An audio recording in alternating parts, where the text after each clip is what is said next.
Jiraiya is more powerful than you think. There's a big common misconception about how powerful Jiraiya is, and he's very strong. And even in the series, we do not get to see him really fight all out throughout the show. And a lot of people are like just taking from the battles he did have in the show.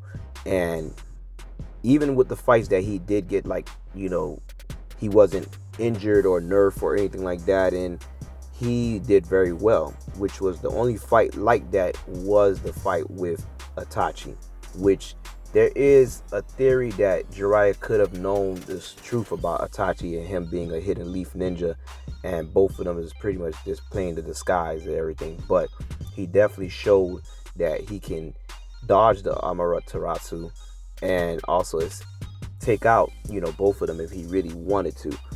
Now, a lot of people are just judging his fights with, Orochimaru, and at that time, of course, we already know he was poisoned by Tsunade, so he wasn't at full power. Or people want to judge that, he got damaged by Naruto when Naruto, went into his nine-tailed chakra cloak and gave him the scar on his chest.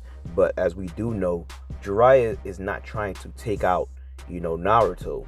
And the thing with this is, like, a lot of people get this confused because in all the fights that we've seen Jiraiya in, either, like I said, with Orochimaru, he doesn't want to take out Orochimaru. That's his friend. He's kind of like having the same complex that Naruto had with Sasuke.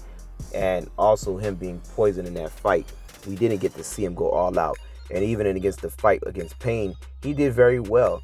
But at the same time, he was more so trying to find out the truth about Pain and who is he and why he looked like his old students, and pretty much trying to figure out that mystery.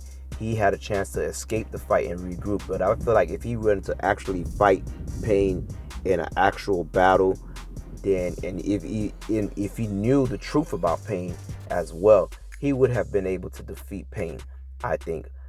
Or it could have still been a little bit trouble, which, Naruto had some trouble with Pain as well.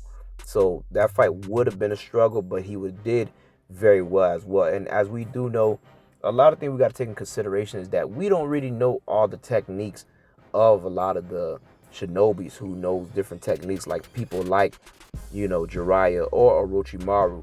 Even though Orochimaru, we only seen him battle with his arms, really, and that was during the war arc and also in his fight against the third Hokage, which he ended up losing his arms in that battle. But after that, he wasn't really able to use all the ninjutsu. If you study all ninjutsus, you could just imagine what type of techniques they have in their arsenal.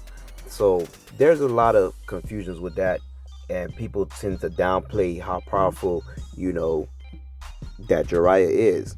And he was very feared by a lot of people, and it's just, I wish they would just gave a chance to, like, show us some of the highlights of, like, him in action, like, really going out, like, and why he earned, his title.